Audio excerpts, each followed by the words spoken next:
Hi friends, Karthi Revathi serial நேர்களுக்கு வணக்கம். நம்மளோட கார்த்தி ரேவதி சீரியலில் ஒரு சூப்பரான எபிசோட் வந்துருக்குனே சொல்லலாம். மிஸ் பண்ணாமல் ஃபுல் வீடியோவும் கேளுங்க. வீடியோக்குள்ளே போகிறதுக்கு முன்னாடி நம்ம சேனலுக்கு புதுசாக இருந்தீங்கன்னா லைக் அண்ட் சப்ஸ்கிரைப் பண்ணி சப்போர்ட் பண்ணுங்கள். இப்போ வாங்க என்ன நடக்குதுன்னு சொல்லிட்டு பார்க்கலாம். இப்போ பார்த்திங்கன்னா நம்மளோட ரேவதி இப்போது சரியான முடிவு எடுத்திருக்காங்க. என்னென்னா நம்மளோட ரேவதி என்ன பண்ணுறாங்க, கார்த்தி ஒரு பிளான் பண்ணி வண்டியை ரிட்டன், அதாச்சு நம்மளோட ஃப்ளைட்டை ரிட்டன் எமர்ஜென்சின்னு சொல்லிட்டு ஃப்ளைட் ரிட்டன் வந்துடுது. வந்த இடத்துக்கே ஏர்போர்ட்டுக்கு வந்துடுது. ரேவதி இறங்கி, மாமா நீங்கள் இங்கே தான் இருக்கீங்களா அப்படின்னு சொல்லிட்டு சொல்லும்போது ரேவதி கிட்ட இதுக்கு மேலே நம்ம யோசிக்க வேண்டாம், எல்லாம் உண்மையாக சொல்லிடலாம் அப்படின்னு சொல்லிட்டு, என்னன்னு தெரியல மாமா, ஃப்ளைட் ரிட்டன் வந்துடுச்சு. அது மட்டும் இல்லை, உங்களுக்கு நான் எவ்வளோ வாட்டி கால் பண்ணேன், கால் எதுவுமே போகல. அது மட்டும் இல்லை, உங்களை ரீச் பண்ணவே முடியல. ஆரம்பத்தில் அம்மாவும் சித்தியும் கூடவே இருந்தாங்க. அதனால் என்னால் உங்ககிட்ட பேச முடியல அப்படின்னு சொல்கிறாங்க. அப்போ அதுக்கு முன்னாடியே கார்த்தி வர்றதுக்கு முன்னாடி ஏர்போர்ட்டுக்கு ரேவதி கிளம்புனதுக்கப்புறம் கார்த்தி வந்தார். ஆனால் ரேவதி ரிட்டன் வருவாங்க அப்படின்ற விஷயம் நம்மளோட சந்திரகலாவுக்கும் சாமுண்டீஸ்வரிக்கும் தெரியாமல் போயிடுச்சு. இப்போ பார்த்திங்கன்னா நம்மளோட சாமுண்டீஸ்வரி சந்திரகலா அங்கே வராங்க. இன்னும் ரேவதி ரிட்டன் வந்துட்ட, எப்படி நீ ரிட்டன் வந்த அப்படின்னு சொல்லிட்டு சொல்லும்போது, தெரியலம்மா ரிட்டன் வந்துருச்சு அப்படின்னு சொல்லிட்டு சொல்லும்போது நம்மளோட கார்த்தி எல்லா விஷயத்தையும் போட்டு உடைக்கிறாரு. ரேவதி, நீ போனது எல்லாமே பிளான் படி தான் இவங்க பண்ணி அமிச்சாங்க. உங்கள் அம்மாவுக்கு நம்மளோட விஷயம் எப்பயோ தெரிஞ்சு போச்சு அப்படின்னு சொல்லும்போது, ஆமாம் எனக்கு தெரிஞ்சு தான் போச்சு. என் பொண்ணை நான் காப்பாற்றணும். உன்னோட எனக்கு வாழ வைக்கிறதுக்கு இஷ்டம் இல்லை. அதனால தான் நான் என் பொண்ணை கனடாக்கு அனுப்புறதுக்கு முடிவு பண்ணேன். உங்ககிட்ட பிரிக்கிறதுக்கு நான் பண்ணேன் அப்படின்னு சொல்லும்போது ரேவதிக்கு பயங்கர கோவம் வந்துருச்சு. அது மட்டும் இல்லை, இப்போ கார்த்தி ரேவதி கிட்ட சொல்கிறாரு, எல்லாமே பிளான் படி தான் நடந்திருக்கு. அது மட்டும் இல்லை, உங்கள் ரிட்டன் டிக்கெட்டை உங்கள் சித்தி போலியாக ரெடி பண்ணி உன்னை அமுச்சு வச்சுக்கிறதுக்கு தான் முடிவு பண்ணியிருக்காங்கன்னு சொல்லிட்டு சொல்லும்போது பயங்கர டென்ஷன் ஆகி அங்கேயே ரேவதி கத்துறாங்க. அது மட்டும் இல்லை, நீங்கள் எப்படி தான் இப்படிலாம் பண்ணுவீங்கன்னு எனக்கு தெரியல, ஏமா இப்படிலாம் இருக்கீங்க அப்படின்னு சொல்லும்போது, அதுக்கப்புறம் என்னாச்சுன்னா கார்த்தி இந்த மாதிரி, நீ டென்ஷன் ஆகாத ரேவதி, நான் தடுக்கலைன்னா இன்னேத்திக்கு நீ இன்னேத்தி கனடாவில் தான் இருந்திருப்ப. 6 மாதம் நம்ம 2 பேரும் பிரிக்கிறதுக்கோசம் தான் உங்கள் அம்மா இப்படி ஒரு வேலையை பண்ணியிருக்காங்க அப்படின்னு எல்லா உண்மையும் உடச்சிட்டாங்க. இப்போ நம்ம ரேவதி வீட்டுக்கு போயிட்டு செமையான வேட்டு வைக்கிறாங்க. நம்மளோட சாமுண்டீஸ்வரிக்கும் சந்திரகலாக்கும் வீட்டில் இருக்க எல்லாருக்கும் ரேவதி இப்போ எடுக்க போகிற முடிவு சரியான சந்தோஷமாக போயிடுது. இப்போ பார்த்தீங்கன்னா நம்மளோட ரேவதி கேட்குறாங்க, எப்படிமா உங்களால் இப்படிலாம் இருக்க முடியுது, என்னோட வாழ்க்கையில் ஏன் தான் இப்படி துரோகம் பண்ணிகிட்டு இருக்கீங்கன்னு எனக்கு தெரியல. நீ மட்டும்தான் எனக்கு, நான் மட்டும்தான் உனக்கு துரோகம் பண்ணனா, நீ கூட தான் எனக்கு துரோகம் பண்ண. இப்போ உனக்கு கார்த்தி தான் உன்னோட புருஷன்ற விஷயத்தை நீ என்கிட்ட சொன்னியா, அது உனக்கு தெரிஞ்சு போச்சுன்னு சொல்லாமல் என்கிட்ட நடிச்சிட்டு இருந்திருக்கேன். நான் இருந்தல, உன்னை நான் எவ்வளோ நண்பனை, சந்திரகலாவை கூட நான் 2-3 வாட்டி என் பொண்ணை சந்தேகப்படாதுன்னு சொன்னேன். ஆனால் அந்த நம்பிக்கையெல்லாம் நீ உடைச்சிட்டல அப்படின்ற மாதிரி ரேவதி கிட்ட கேட்குறாங்க சாமுண்டீஸ்வரி. என்னோட நம்பிக்கையை நீங்கள் எவ்வளோ உடைச்சிருக்கீங்கம்மா, அதை விட இது ஒன்றும் பெருசு கிடையாது அப்படின்ற மாதிரி சொல்கிறாங்க. 2 பேருக்குள்ளே வாக்குவாதம் வந்திருக்கு. இப்போ பார்த்தீங்கன்னா நீங்கள் என்னோட புருஷனை கார்த்தி மாமாவை ஏற்றுக்க போகிறீங்களா இல்லையா அப்படின்ற மாதிரி ரேவதி தெளிவாக கேட்குறாங்க சாமுண்டீஸ்வரி கிட்ட. இப்போ சாமுண்டீஸ்வரி சொல்கிறாங்க, என்னால் அவனை இந்த வீட்டு மாப்பிள்ளையா என்றைக்குமே கொண்டு வர முடியாது அப்படின்னு சொல்கிறாங்க. நான் நினச்சபடி நீ வேற யாரையா கல்யாணம் பண்ணிட்டு தான் வாழணும், அவன் கூட வாழ்க்கை இருக்கக்கூடாது அப்படின்னு தெளிவாக சாமுண்டீஸ்வரி சொல்லும் போது ரேவதி சரிம்மா உங்களோட முடிவை நீங்கள் சொல்லிட்டீங்க, என்னோட முடிவை நான் சொல்கிறேன் அப்படின்னு சொல்லிட்டு என்ன பண்ணுறாங்கன்னா, நான் ஒன்று, நான் மாமாவோட இருக்கணும், இல்லைன்னா அவர் என்னோட இருக்கணும், அதுதான் இப்போதைக்கு நல்லது. என்னோட புருஷனை விட்டுட்டு என்னால் இந்த வீட்டிலலாம் இருக்க முடியாது. சரிம்மா, அவரை நீங்கள் ஏற்றுக்க மாட்டேன்னு சொல்லிட்டீங்களே, நான் இந்த வீட்டை விட்டு கிளம்பி அவர் கூட நான் வாழ போகிறேன்னு சொல்லிட்டு ரேவதி இப்போ தான் சரியான முடிவு எடுத்திருக்காங்க. நம்ம சாமுண்டீஸ்வரிக்கும் சந்திரகலாக்கும், முக்கியமாக சந்திரகலாக்கும் சரியான ஆப்பு வச்சுருக்காங்கன்னே சொல்லலாம். துணியெல்லாம் எடுத்துக்கிட்டு நான் என் மாமா இருக்கிற இடத்துக்கே நான் போய் வாழ்ந்துக்கிறேன், என்னால் இந்த வீட்டில் இருக்க முடியாது.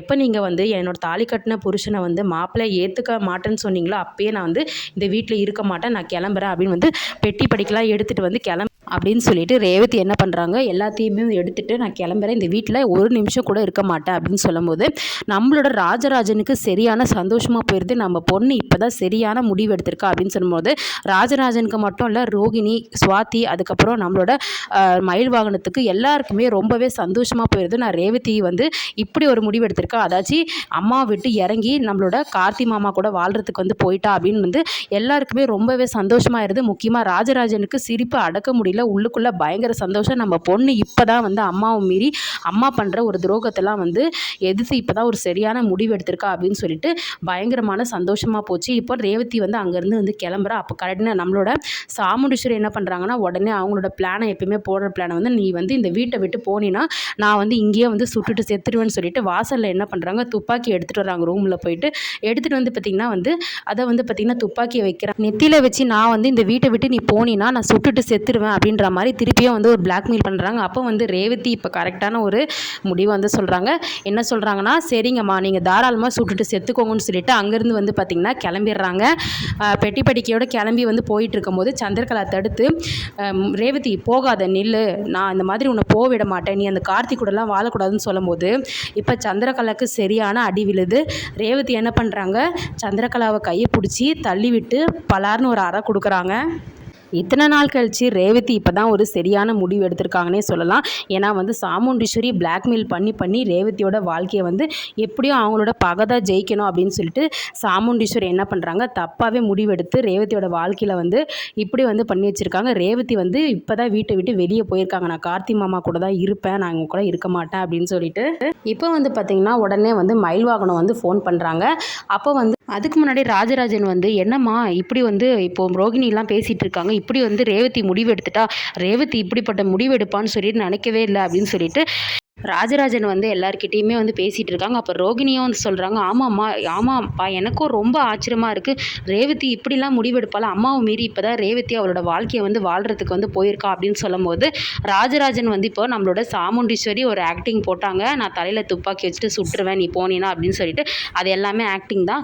அப்போ நின்றுட்டு இருக்கும்போது கோவமாக வந்து ரேவதி இப்படி போயிட்டாலேன்னு சொல்லிட்டு நின்றுட்டு இருக்காங்க. அப்போ வந்து பார்த்திங்கன்னா ராஜராஜன் சொல்கிறாரு, இனிமேல் என்னோட பொண்ணு வாழ்க்கையை பற்றி எனக்கு கவலையே இல்லை, அவள் இப்போ தான் வந்து சரியான முடிவு எடுத்திருக்கா அப்படின்னு வந்து சொல்லிட்டு இருக்காங்க. இப்போ நம்மள சந்திரகலாவும் சாமுண்டீஸ்வரி எப்படி ரேவதியை திருப்பி கூட்டிகிட்டு வர போகிறாங்க அப்படின்றது தெரியல. ஸோ அது மட்டும் இல்லை, கார்த்தி வந்து பார்த்திங்கன்னா இப்போ கார்த்திக் வந்து மயில்வாகனம் வந்து ஃபோன் பண்ணுறாரு. ஃபோன் பண்ணி இந்த மாதிரி, சகல உனக்கு ஒரு விஷயம் தெரியுமா, இப்போ தான் ரேவதி வந்து அவங்க அம்மா வீட்டு வந்து கிளம்பி இங்கே வந்துட்டுருக்கா அவங்க உன்னை பார்க்குறதுக்கு அப்படின்னு சொல்லும்போது, என்னங்க சொல்கிறீங்க, எனக்கு ஒன்றுமே புரியலையா அப்படின்ற மாதிரி வந்து சொல்கிறாங்க நம்ம கார்த்தி. அப்போது வந்து பார்த்திங்கன்னா வந்து மயில்வாகனம் சொல்கிறாங்க, இல்லைப்பா எல்லா விஷயமும் ரேவதிக்கு தெரிஞ்சு போச்சுல, அதாவது அத்தையும் சந்திரகலா அத்தையும் சேர்ந்து 2 பேருமே வந்து இந்த மாதிரி வந்து சின்னத்தையும் சேர்ந்து பண்ண வேலையால் ரேவதி செம கோவமாயிட்டா, அதனால் வந்து இந்த வீட்டில் எனக்கு யாரும் தேவையில்லை, என்னோடய புருஷன் தான் எனக்கு முக்கியம்னு சொல்லிட்டு கிளம்பி போக பார்த்தா, அது மட்டும் இல்லை அத்தை வந்து துப்பாக்கி வச்சுட்டு நீ போனீன்னா நான் வந்து செத்துருவேன் அப்படின்னு வந்து சொல்கிறாங்க. ஆனால் கூட நீங்கள் செத்துக்கோங்கன்னு சொல்லிட்டு அவள் வந்து பார்த்திங்கன்னா உன்னை பார்க்குறதுக்கு கிளம்பி வந்துட்டா, இப்போ நீ தான் முக்கியம்னு சொல்லிட்டு அங்கே வந்துட்டுருக்கா அப்படின்னு சொல்லும்போது கார்த்தி இப்போ இந்த முடிவை என்ன சொல்கிறாருன்னா, இது ரொம்ப தப்பான முடிவுங்க, நான் வந்து கும்பாபிஷேகத்துக்குள்ளே ஒன்று சேர்க்கிறேன்ற மாதிரி தான் நான் சொல்லியிருந்தேன், ரேவதி எதுக்காக இப்படி அவசரப்பட்டு முடிவெடுத்தா அப்படின்னு வந்து சொல்கிறாங்க. அப்போ வந்து, எப்பா நீ என்னப்பா நீ நாங்களாம் எவ்வளோ சந்தோஷமாக இருக்கோம், ரேவதி இப்படிப்பட்ட ஒரு முடிவு எடுத்திருக்கான்னு சொல்லிட்டு நீ என்னவோ அவள் தப்பான முடிவுன்னு சொல்லிட்டு இருக்க.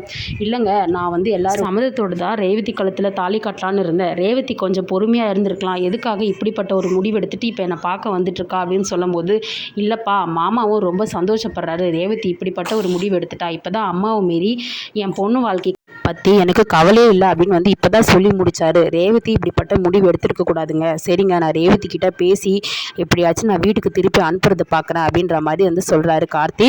இப்போ நம்மளோட கார்த்தி என்ன நினைக்க போகிறா, ரேவதி வந்து கிளம்பி கார்த்தி தான் வேணும், அம்மா வந்து இப்படிப்பட்ட துரோகத்தை பண்ணிட்டாங்க அப்படின்னு சொல்லிட்டு கிளம்பி வந்துட்டு இருக்காங்க.